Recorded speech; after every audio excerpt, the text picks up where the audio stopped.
नमस्कार दोस्तों, स्वागत है आपका स्टडी फॉर सिविल सर्विसेज में। फ्री वीडियो के लिए चैनल को तुरंत सब्सक्राइब कर लीजिए और ऑल नोटिफिकेशन को जरूर ऑन कर लेना। हमारा फ्री वाला टेलीग्राम ये वाला ग्रुप जरूर से जरूर ज्वाइन कर लीजिएगा। टेस्ट को ध्यान से अटेम्प्ट करिए और बताइए कितना स्कोर आपने किया है, कितने सही किए हैं टोटल क्वेश्चन में से। सभी लोग अपना अपना स्कोर जरूर कमेंट करिए। नमस्कार, मैं ओम द्विवेदी और स्वागत है आपका स्टडी फॉर सिविल सर्विसेज में, जिसमें आज हम यूपीआरओ मेंस का टेस्ट 8 डिस्कस करने जा रहे हैं, जो कि बाइलिंगुअल होगा। और आगे बढ़ने से पहले मैं आपको बता दूं कि स्टडी फॉर सिविल सर्विसेज के कई फ्री और पेड कोर्सेज यूट्यूब और टेलीग्राम पर मौजूद हैं, जिन्हें आप इस लिंक के थ्रू और इन दो नंबर्स पे कॉल करके ज्वाइन कर सकते हैं। शुरू करते हैं अपना आज का वीडियो। और अपना पहला क्वेश्चन है, भारतीय दर्शन के संबंध में निम्नलिखित को सुमेलित कीजिए। योग, मीमांसा, वैशेषिक और न्याय। तो देखिए, योग पतंजलि, मीमांसा जैमिनी, वैशेषिक कनाड और न्याय गौतम। तो आंसर हो जाएगा सी। निम्नलिखित में से कहाँ पुरापाषाण कालीन संस्कृति के अवशेष प्राप्त नहीं हुए हैं? सोहन नदी घाटी, टोंस नदी घाटी, बेलन नदी घाटी या नर्मदा नदी घाटी। देखिए, जो टोंस नदी घाटी है ये है नियोलिथिक साइट, और बाकी सब पुरापाषाण काल के हैं। तो आंसर हो जाएगा बी। निम्नलिखित में से कौन से वाक्य नसीरुद्दीन महमूद के बारे में सही है? Which of the following sentences is correct about the Nasiruddin Mahmud? Minhajuddin Siraj ने अपनी पुस्तक तबाकते नासिरी उसे ही समर्पित की थी। नासिरुद्दीन ने बलबन को उलूग खान की उपाधि दी थी। तो देखिए, ये दोनों ही स्टेटमेंट नसीरुद्दीन महमूद से रिलेटेड है, और इन्हीं को मिन्हाजुद्दीन सिराज ने अपनी तबाकते नासिरी को समर्पित किया था। तो आंसर हो जाएगा हमारा। निम्नलिखित में से किसने विजयनगर साम्राज्य में सती प्रथा का उल्लेख किया है? Who among the following has mentioned the practice of sati in Vijayanagara empire? Ibn Battuta, Nizamuddin Auliya, Minhajus Siraj या डुआर्ट बारबोसा। देखिए, ये जो तीनों हैं ये तो सल्तनत के काल के हैं ना, दिल्ली सल्तनत वाले टाइम के। और जो डुआर्ट बारबोसा हैं इनका रिलेशन विजयनगर एम्पायर से है।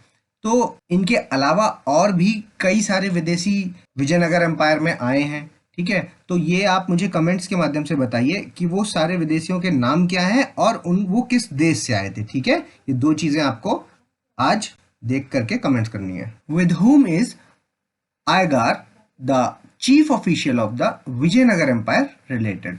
विजयनगर साम्राज्य के प्रमुख पदाधिकारी आयगार किससे संबंधित हैं? यह वंशानुगत ग्रामीण अधिकारी थे, सचिव थे, सेनापति थे या गृह मंत्री थे?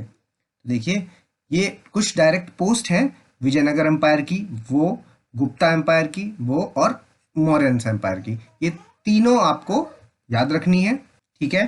तो इस क्वेश्चन का आंसर हो जाएगा, ये वंशानुगत ग्रामीण अधिकारी हुआ करते थे। निम्नलिखित में से किसने अपनी देखरेख में भगवत गीता का फारसी में अनुवाद किया? दारा शिकोह, अब्दुल रहीम खाने खाना, बदायूनी या Aurangzeb? Who among the following got the Bhagavad Gita translated into Persian under his supervision? Dara Shikoh, Abdul Rahim Khane Khana, Badayuni और औरंगजेब। तो ये डायरेक्ट क्वेश्चन है जिसका आंसर है Dara Shikoh. Match the following: वकिया नवेस गृह मंत्री, दाबिर विदेश मंत्री, चिटनिस पत्राचार लिपिक या पेशवा प्रधानमंत्री। तो मराठा के टाइम पे कुछ पोस्ट हुआ करती थी और वो उनके नाम ये सब हैं, और ये किस डिपार्टमेंट से रिलेटेड है ये आपको बताना है इसमें, ठीक है। तो देखिए, वकिया नवेस है जो ये गृह मंत्री, दाबिर सुमंत या विदेश मंत्री, चिटनिस पत्राचार लिपिक और पेशवा होते थे प्रधानमंत्री। तो ये सारे ही सही मैच्ड हैं। तो आंसर हो जाएगा ए बी सी डी। निम्नलिखित वाक्यों पर ध्यान दें। Consider the following statements. The coins issued by Tipu had inscriptions of Hindu deities. Tipu द्वारा जारी सिक्कों पर हिंदू देवी देवताओं के चित्र अंकित थे। बिल्कुल सही बात है। और टीपू ने एक नौसेना बोर्ड का गठन किया। Tipu form the naval board, ये भी एकदम सही है। और टीपू ने जमींदारी व्यवस्था को समाप्त कर सीधे रैयतों से संपर्क स्थापित किया, ये भी सही स्टेटमेंट है। तो जब तीनों सही है तो आंसर हो जाएगा D 1 2 3। Indian High Court Act किस वाइसरॉय के कार्यकाल में पारित हुआ? Lord William Bentinck, Lord Canning, Lord Hardinge या लॉर्ड कॉर्नवालिस? तो इंडियन हाई कोर्ट एक्ट, इसका टाइम पीरियड क्या है? 1861। और लॉर्ड कैनिंग का टाइम पीरियड क्या है? लॉर्ड कैनिंग का टाइम पीरियड है 1856 से, पहले ये 58 तक रहे, फिर उसके बाद 58 से 62, है ना। ये यहाँ पर इस तरह से क्यों है? क्योंकि लॉर्ड कैनिंग जो थे वो पहले गवर्नर जनरल ऑफ इंडिया थे और बाद में ये पोस्ट वाइसरॉय हो गई। तो इस क्वेश्चन का आंसर हो जाएगा बी, लॉर्ड कैनिंग। निम्नलिखित को मिलाएं। अमृत बाजार पत्रिका, हिंदू, यंग इंडिया या उद्दंड मार्तंड? देखिए, अमृत बाजार पत्रिका है जो, वो मोतीलाल घोष से रिलेटेड है। Hindu we राघवचारी, young India Mahatma Gandhi और उद्दंड मार्तंड जुगल किशोर। तो ये सारे ही सही मैच्ड हैं। Answer A B C D. Consider the following statements. निम्नलिखित कथनों पर विचार करें। ये स्तरीकृत चट्टानें हैं जिनमें मछलियां और सरीसृपों के जीवाश्म पाए जाते हैं। They are stratified rocks in which the fossils of fishes and reptiles are found. ठीक है। कोयला जमा के लिए ये विशेष रूप से महत्वपूर्ण है। These are specially important for the coal deposits. ठीक है। अब ये बताइए कि ये दोनों स्टेटमेंट किस रॉक से रिलेटेड है? गोंडवाना चट्टानों से, डेक्कन ट्रैप से, धारवाड़ चट्टानों से या कुडप्पा चट्टानों से? तो ये दोनों ही स्टेटमेंट गोंडवाना रॉक से रिलेटेड है। Answer A. निम्नलिखित कथनों पर विचार करें। Consider the following statements. बृहत हिमालय इयोसीन और ओलिगोसीन काल में बना था। The greater Himalayas was formed in the Eocene and Oligocene period. तो ग्रेटर हिमालयस के लिए ये स्टेटमेंट एकदम सही है। द लेसर हिमालय, जिसको मध्य हिमालय बोलते हैं, वो उसका निर्माण मियोसीन काल में हुआ। Lesser Himalayas was formed in the Miocene period, ये भी स्टेटमेंट सही है। उसका जो प्लियोसीन काल है उसमें शिवालिक का निर्माण हुआ, ये स्टेटमेंट भी सही है। तो आंसर हो जाएगा डी 1 2 3। तो इस क्वेश्चन से हमें 3 इंफॉर्मेशन मिली। एक, ग्रेटर हिमालयाज इयोसीन और ओलिगोसीन के हैं, मिडल हिमालयाज मियोसीन के हैं और प्लियोसीन से शिवालिक रिलेटेड है। तो अगर कभी अलग से भी क्वेश्चन आ जाए तो आपको ये याद रखना है। ठीक है, चलते हैं नेक्स्ट क्वेश्चन की ओर। Lion tailed macaque is category of. Lion tailed macaque की एक श्रेणी है, बिल्ली, बंदर, खरगोश या सांप। तो अगर आपने IUCN की रेड डेटा लिस्ट को कभी देखा है या करंट में अगर कभी देखा है कि कौन कौन से एंडेंजर्ड हैं, कौन कौन से क्रिटिकली एंडेंजर्ड स्पीशीज हैं, तो ये नाम आपको जरूर मिला होगा। और ये किस जगह से रिलेटेड है? मोस्टली ये सदर्न पोर्शन, पेनिनसुलर पोर्शन, मतलब वेस्टर्न घाट वाले एरिया में हमें ये प्रजाति दिख जाती है। तो ये है जो बंदर की एक कैटेगरी है। डिफू पास इज लोकेटेड इन। डिफू पास स्थित है कहां पर? अरुणाचल, सिक्किम, नागालैंड या मिजोरम। तो इस क्वेश्चन का आंसर है ए, अरुणाचल प्रदेश। ये आपका जो अरुणाचल प्रदेश का बॉर्डर है उसमें बिल्कुल लास्ट में डिफू पास आपको दिख जाएगा। ये मैप में आप जब एटलस में देखेंगे तो इस जगह पर आपको दिख जाएगा। निम्नलिखित पहाड़ियों की व्यवस्था उत्तर से दक्षिण की ओर करें, है ना, नॉर्थ टू साउथ। नल्ला मल्ला, पालकोंडा, जावेडी और शेवरॉय। तो मैप खोलिए और पेनिनसुलर प्लेट्यू के इस ईस्टर्न साइड वाले पार्ट को देखिए। तो मैप में आपको सब लाइन से लिखी हुई दिख जाएंगी। तो जिसमें सबसे ऊपर है आपकी नल्ला मल्ला, फिर पालकोंडा, फिर जावेडी और फिर शेवरॉय। तो ये सब लाइन से ही लगी हुई हैं। आंसर इज ए।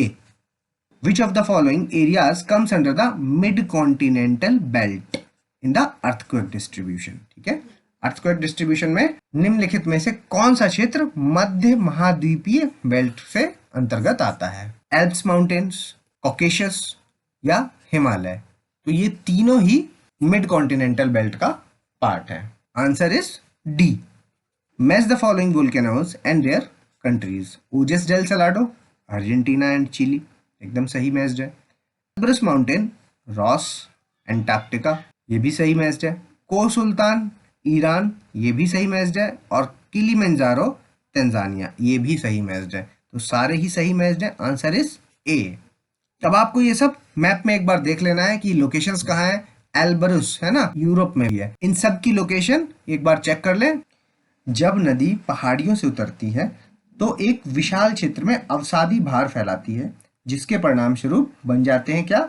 जलोढ़ पंखे, घुमाव, गोखुर झील या बाढ़ के मैदान। तो देखिए, when river descends from the hills, it spreads the sediments load in the vast area. This results into the formation of alluvial fens, meanders, oxbow lake और फ्लड प्लेन्स। देखिए, ये हमारी बात हो चुकी है कि इस तरह से रिवर फ्लो कर रही है ना। और कभी कभी रिवर की फ्लो कम होने के कारण या दूसरे और कारणों के कारण ये पोर्शन अलग हो जाता है, कट जाता है, ठीक है। तो इसको क्या कहते हैं? ये अलग हो जाता है जो वो होता है आपका गोखुर झील। और ये जो घुमाव है इसका इस तरह से, इसको कहते हैं हम मेंडर्स, है ना। और जब ये सेडिमेंट्स एक बड़े क्षेत्र में इकट्ठे होते जाते हैं, अपने साथ ये सेडिमेंट्स भी तो लेके आ रही हैं, तो ये जो बड़े क्षेत्र में जो इकट्ठा हो जाता है उसको हम क्या कहते हैं? आपका जलोढ़ पंखे, यानी अलूवियल फैंस, ठीक है। तो इसका आंसर हो जाएगा ए, जलोढ़ पंखे। तट रेखाओं के समानांतर समुद्री लहरों के माध्यम से अवसाद द्वारा बनाए गए रेत के टीले। तो रेत के टीले किसको कहते हैं? बीचेस को, बार्स को, स्टेक्स को या कोस्टलाइन को। यहाँ पर बीच होना चाहिए था, ठीक है, बीचेस। तो बार, ढेर या समुद्र तट यानी कोस्टलाइंस। तो देखिए, सैंड, सिंगल्स, कोबल्स, ये सब चीज़ों से मिल करके जो नदी के किनारे किनारे सेडिमेंट्स इकट्ठा होते हैं उससे क्या बन जाता है? बीच, ठीक है। बार क्या होते हैं? ये जो रेत के टीले बन जाते हैं अवसाद से, उसको क्या कहते हैं? बार। और स्टेक्स क्या होता है? ये होता है आपका, मान लीजिए कि ये नेचुरल आर्च बना हुआ है ना, इस तरह का मान लीजिए कुछ। तो जब ये क्योंकि परमानेंट तो है नहीं, है टूट जाएगा। तो जब ये टूटेगा तो इस पोर्शन में ये वाला हिस्सा रह गया और ये वाला हिस्सा यहाँ पर बच गया। तो ये जो बचा हुआ हिस्सा है इसको हम स्टेक बोलते हैं, ढेर। और कोस्ट लाइन क्या है? सी शोर और शोर लाइन के बीच का जो एरिया है वो कोस्ट लाइन हो जाता है। तो इस क्वेश्चन का आंसर हो जाएगा बी, बार्स। भूमि की संकीर्ण पट्टी दो बड़े भूमि क्षेत्रों को आमतौर पर दोनों तरफ से पानी से जोड़ती है।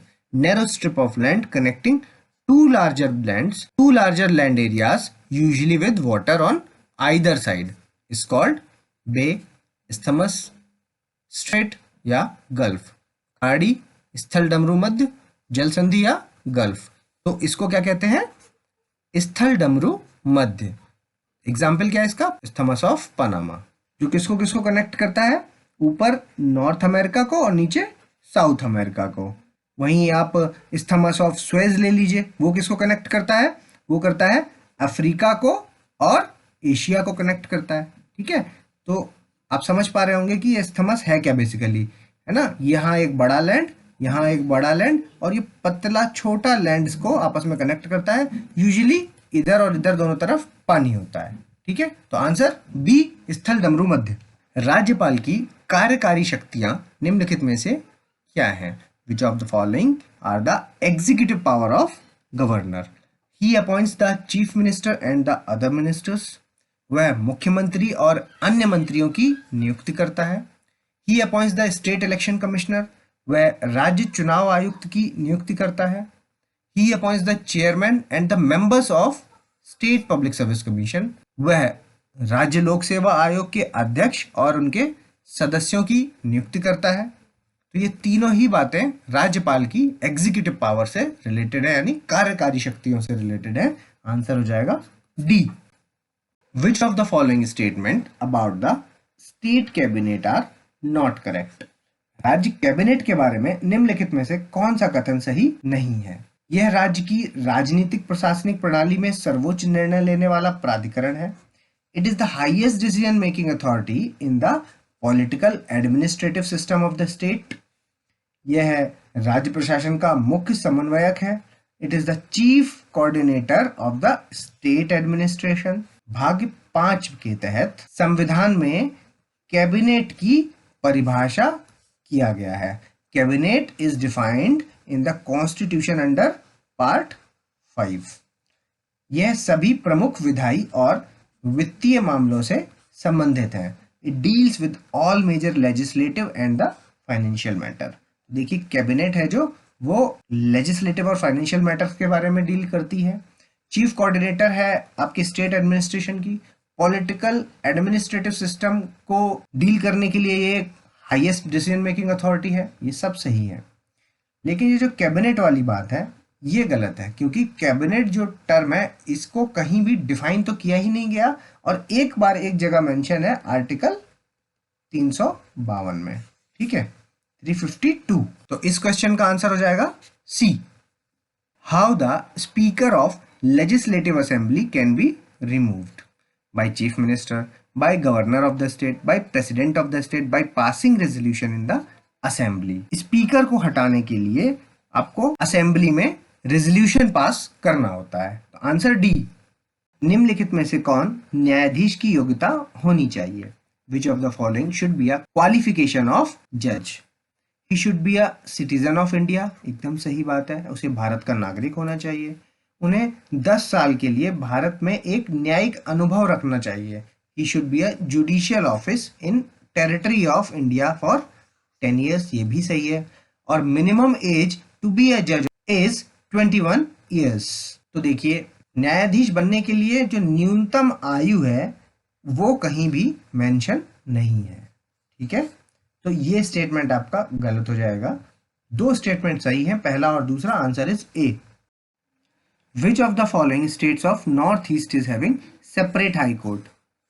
तो नॉर्थ ईस्ट में कितने स्टेट आते हैं? पहले तो 7 स्टेट्स, ठीक है, 7 सिस्टर्स बोलते हैं इनको। और इन सातों में, इन सब में से कौन से ऐसे ऐसे स्टेट्स हैं जिनमें हाई कोर्ट है? तो ये रिसेंटली जो अभी 3 नए हाई कोर्ट बनाए गए हैं वो नॉर्थ ईस्ट बनाए गए हैं। Manipur, Meghalaya, Tripura.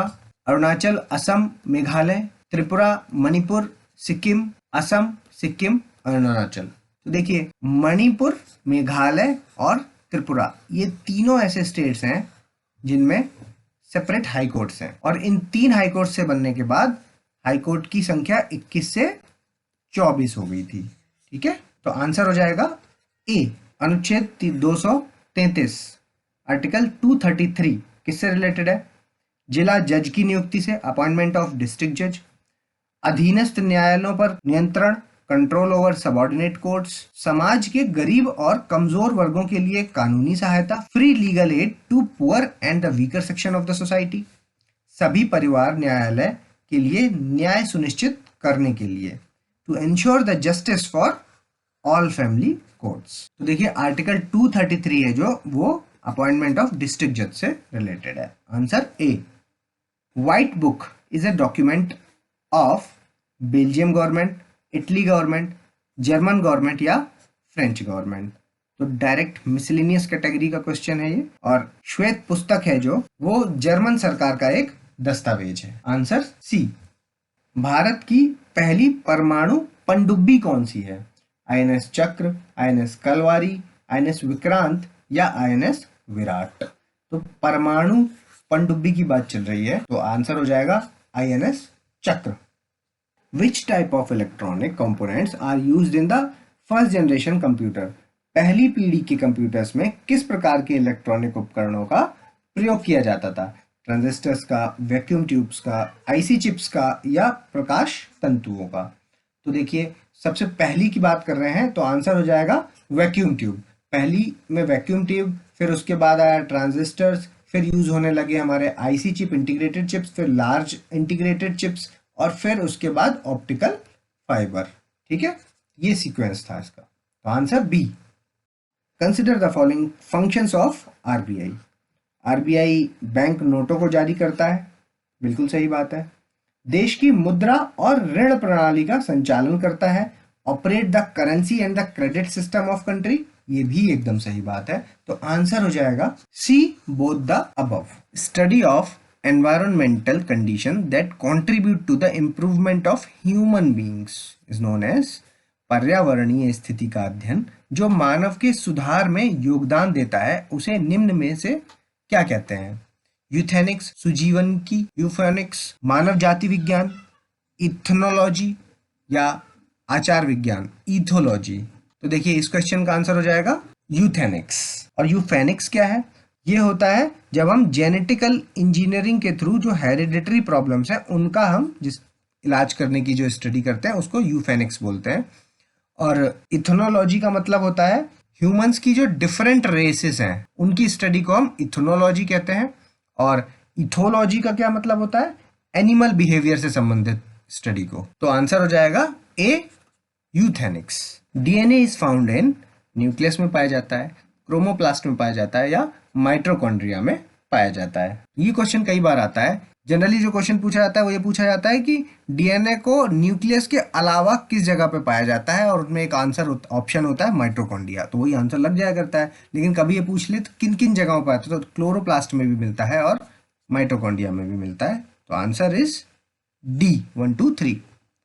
When there is an addition of autosomal chromosome in the 13th chromosome, this syndrome is known as, जब 13वें गुणसूत्र में ऑटोसोमल गुणसूत्र का एक अतिरिक्त गुणसूत्र होता है, मतलब कोई डिफॉर्मिटी हो जाती है जब 13वें में, तो क्या होता है, तो होता है आपका पटाऊ। डाउन्स में 21वें में इसमें एक एक्स्ट्रा वाई या एक्स्ट्रा एक्स और इसमें एक क्रोमोसोम एब्सेंट। ठीक है, ये आपका 13वां। Answer C. निम्नलिखित को मिलाएं। ये कुछ बीमारियां हैं और ये कुछ क्रॉप्स हैं, ये इनमें लग जाती हैं, तो बताइए कौन सी किस में लगती है। वाइट गेरुही, वाइट रस्ट जिसको बोलते हैं, वो क्रूसीफर में लगती है। आपका अणुव्रत कंदुआ, लूज स्मट ऑफ व्हीट, गेहूं की बाली ढीली पड़ जाती है। उसके अलावा फैलोडी, ये क्या है, तिल में लगने वाली बीमारी है।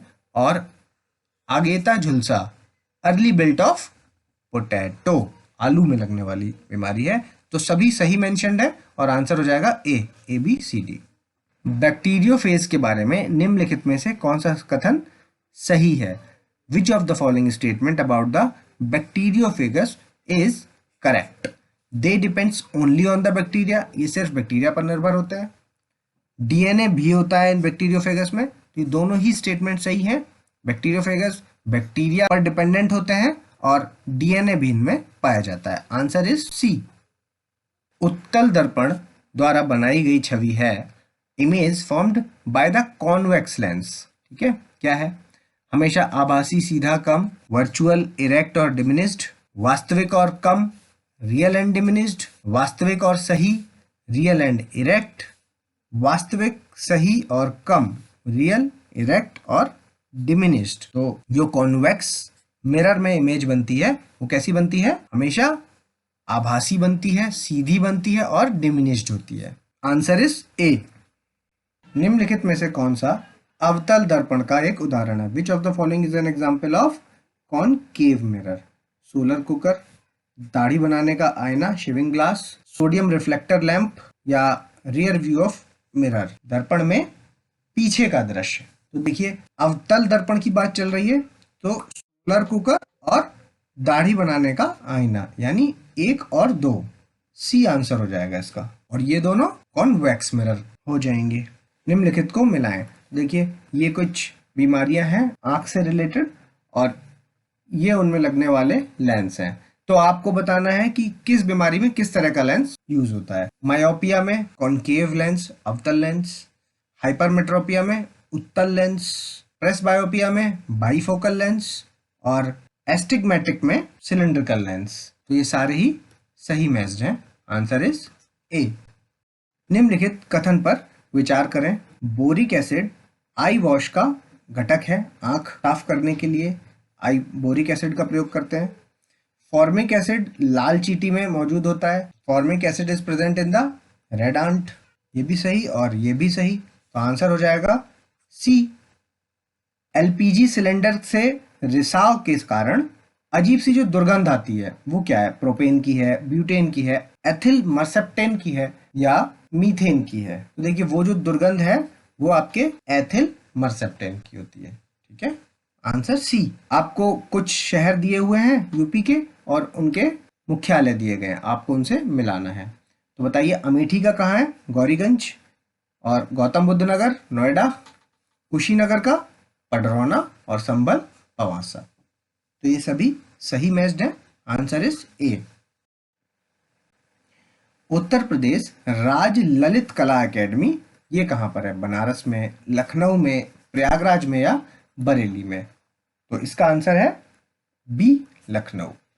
ये कुछ इंपॉर्टेंट पर्सनैलिटीज हैं और उनका हुनर। तो क्या बजाते हैं ये? हरि प्रसाद चौरसिया जी बांसुरी वादक हैं, नाजिर खान सारंगी वादक, किशन महाराज तबला वादक और बिंदादीन कत्थक। तो आंसर हो जाएगा ए। निम्नलिखित लोक गीतों को सुमेलित कीजिए। बिरहा पूर्वांचल में गाया जाता है, सोहर अवध में गाया जाता है और आल्हा आपका बुंदेलखंड में गाया जाता है। ठीक है, Alha Udal Mahoba. Answer is A. Which of the following are correct about wild life sanctuary? निम्नलिखित में से कौन वन्य जीव विहार के संदर्भ में सही है? Kishanpur wild life century Lakhimpur Kheri में है, बिल्कुल सही। कैमूर वाइल्ड लाइफ सेंचुरी ये आपकी सोनभद्र में है, ये भी सही। और सुहेलवा वाइल्ड लाइफ सेंचुरी ये श्रावस्ती में है, ये भी सही। आंसर है डी। किस राज्य ने गंदगी भारत छोड़ो नाम से 15 दिन का एक अभियान चलाया, जो कि मध्य प्रदेश में है, उत्तर प्रदेश में है, बिहार में है या हरियाणा में है? तो इसका आंसर हो जाएगा मध्य प्रदेश। हरियाली सुनिश्चित करने और पर्यावरण की रक्षा के लिए किस सरकार ने I Rakhwali app, which government has rolled out I Rakhwali app to ensure greenery and to protect the environment? Punjab, Haryana, Uttar Pradesh या राजस्थान? तो इस क्वेश्चन का आंसर है पंजाब। यू राइज ये किसका इनिशिएटिव है? उत्तर प्रदेश का, मध्य प्रदेश का, कर्नाटका का या तेलंगाना का? तो आंसर है इसका उत्तर प्रदेश का। Who has taken the charge as a new election commissioner of India? Rajiv Kumar, Om Prakash Rawat, Sunil Arora या अशोक लवासा? तो अशोक लवासा अभी गए हैं और नए कौन आए हैं? राजीव कुमार। कैबिनेट की नियुक्ति समिति ने कार्यकारी निदेशन के सलाहकार के रूप में सीमांचल दास को नियुक्त करने का प्रस्ताव मंजूर कर दिया है। और किस ऑर्गेनाइजेशन के लिए किया गया है ये? IMF के लिए, WHO के लिए, WTO के लिए या UNEP के लिए? तो इसका आंसर है ए, IMF के लिए।